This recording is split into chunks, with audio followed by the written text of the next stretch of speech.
안녕하세요. 지구별이 문학여행자 지구인입니다. 일본이 수출 규제를 하는 진짜 이유 2편에 이어 3편을 이어가 보도록 하겠습니다. 한국과 일본의 한일 청구권 협정에 대한 해석이 다릅니다. 일본은 65년 한일 청구권 협정으로 국가와 개인 모두에 대한 배상과 보상이 다 끝났다는 입장이고, 한국은 국가 간 문제는 해결되었을지 몰라도 개인 배상 청구권은 살아있다는 입장입니다. 실제로도 그렇고요. 양국 정부가 입장이 다르다면 이 문서에 대한 해석 권한은 결국 양 국가의 최고 사법기관이 가지게 됩니다. 이에 대해 한국 대법원은 개인 배상 청구권은 살아있다고 판단했습니다.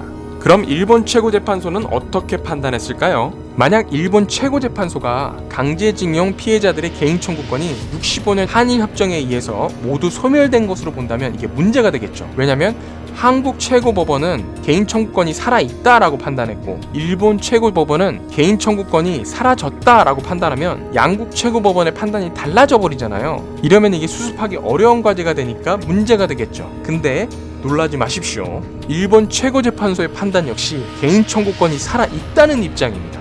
정리하면 일본과 우리나라의 사법부가 최종적으로 개인 청구권이 있다고 판단한 겁니다. 그럼 문제가 없어야 되잖아요. 근데 일본 외무성은 일본 사법부를 무시하고 요딴 작태를 보이고 있는 겁니다. 자기네 국회에서는 개인 청구권이 있다는 식으로 얘기하고, 대외적으로는 65년 한일협정으로 해결됐는데 왜 딴소리냐 이렇게 얘기하는 거거든요. 일본은 법치국가의 상권 분립을 스스로 부정하고 있는 셈입니다. 일본은 일본이 보유하고 있는 65년 한일협정 문서도 공개하지 않습니다. 뭔가 떳떳하지 못한 거죠. 그럼 여기서 우리나라의 다른 일본 식민지 피해자들의 배상은 어떻게 되었는지 살펴볼까요? 먼저 우리나라 원폭 피해자들입니다. 우리나라 원폭 피해자들은 다달이 일본으로부터 수당을 받고 있습니다. 개인 청구권 소멸됐는데 왜 다달이 돈 줍니까? 일제시대 때 피해받은 한센병 피해자들 일본에서 재판해가지고 보상금 1억 가까이 받았습니다. 강제징용 피해자들이 원폭 피해자들과 한센병 피해자들과 비교해서 더하면 더했지 뭐가 다릅니까? 다른 건 이거 하나죠. 하도 강제로 납치에다가 노예로 뿌린 우리 조선 사람 수가 너무 많으니까 배상액이 커지는 거죠. 한두 명 수준이 아니니까. 즉 개인 배상 받는 것은 법리적으로도 현실적으로도 문제가 안 됩니다. 한국, 일본 양국 사법부에서 개인 청구권이 살아있다고 판단했는데 법치주의 국가에서 삼권 분립이 살아있잖아요. 근데 왜 일본 정부는 자국 사법부의 판단을 존중하지 않는 겁니까?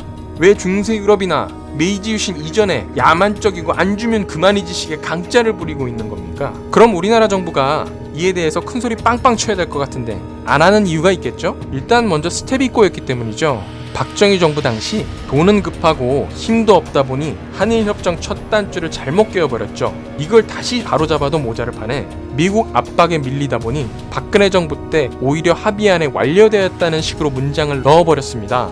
그러니 자꾸 구실 잡힐 일을 만들어버린 거예요. 무슨 얘기인지 궁금하신 분은 지난 영상 꼭 참고 바랍니다. 사실 이는 전쟁 범죄에 관한 부분인데다가 강제징용으로 노예살이 하신 분, 위안부로 성노예 하신 분, 반인권 피해자들께서 다 살아 생존해 계시거든요. 개인 배상은 당연히 별개의 문제입니다. 단적인 예로 일본은 중국인 개인 피해자들에게는 배상했어요.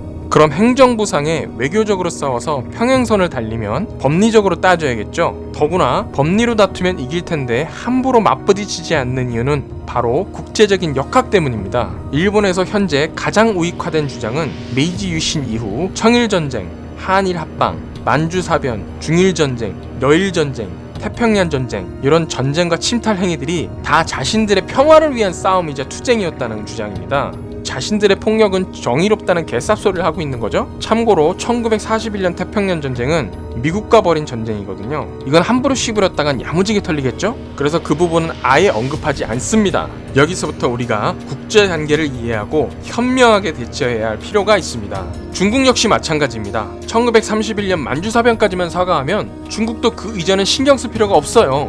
하지만 우리는 1910년 일본의 조선 침탈이 걸려 있습니다. 여기서 일본의 전략이 나타나는데요. 당신은 영국, 프랑스 다 제국주의여서 다 식민지 짓거리 하고 다녔는데 왜 우리한테만 뭐라 하냐는 거죠.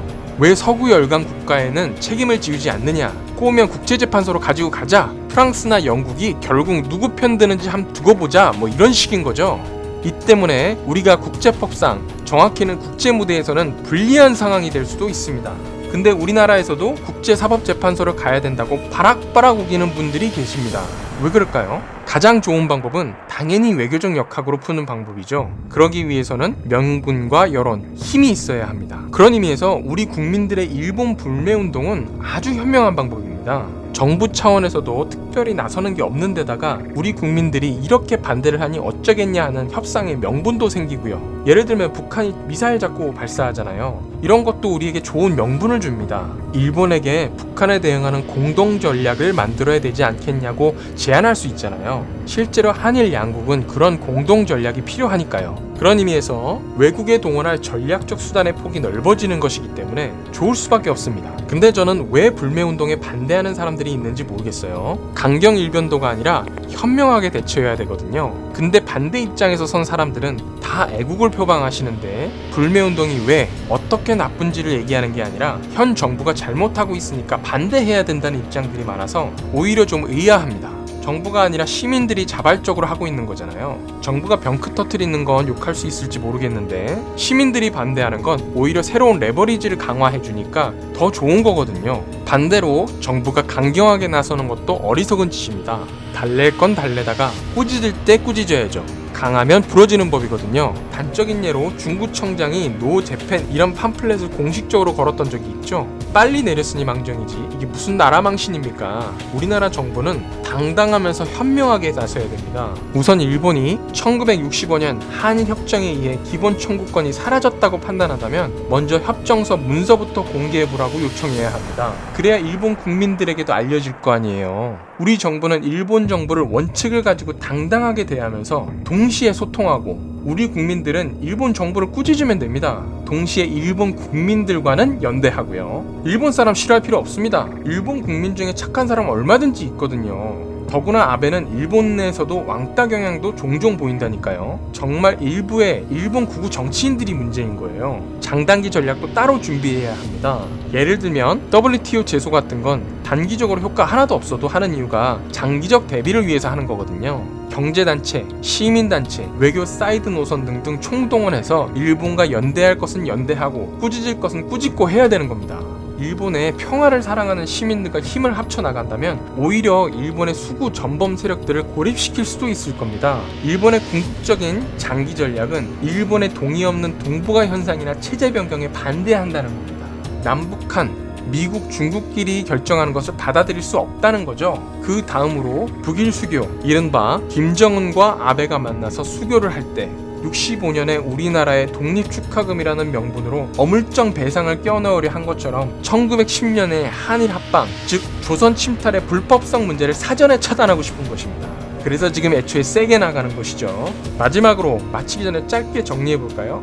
아베의 전략은 궁극적으로는 장기 집권을 통해 개헌을 가는 겁니다. 개헌을 통해서 다시 전쟁 일으킬 수 있는 국가가 되겠다는 거고요. 그러나 일본은 양극화 우경화가 되면서 현재 이것이 쉽지만은 않은 상황입니다. 그래서 북풍몰이를 하는 것이고요. 북풍몰이가 잘 안 되니까 남풍몰이로 전략을 바꾼 거죠. 그러면서 수출 규제라는 카드를 내놓은 것인데 이는 중국이 히토리 수출 금지를 하는 걸 보고 따라 배운 겁니다. 이 모든 배경이 되는 한일 청구권 협정은 국가 간 보상은 끝났을지언정 개인 배상은 끝나지 않았다고 일본 내부에서도 인지하고 있으며 일본 국회 대정부 질문에서도 청구권이 살아있다고 대답을 했습니다. 심지어 최종 해석 권한을 가지고 있는 양국의 최고 재판소가 모두 개인 청구권이 살아있다고 판결을 내렸죠. 그럼에도 일본 정부는 법치국가의 삼권 분립을 무시하고 국제재판소로 가자는 헛소리를 하고 있으며 우리나라에도 이에 동조하는 세력들이 있습니다.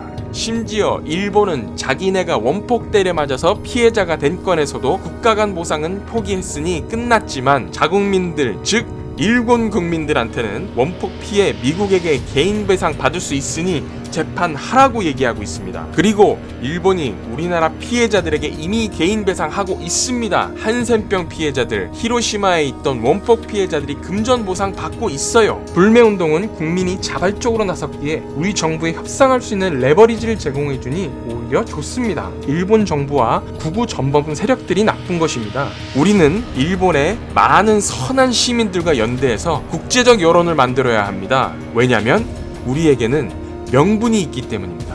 일본이 왜 수출 규제를 하는지 그 배경에 대해 총정리해 보았습니다. 도움이 되셨다면 구독과 좋아요 꼭 잊지 마시고요. 저는 지구별 인문학 여행자 지구인이었습니다.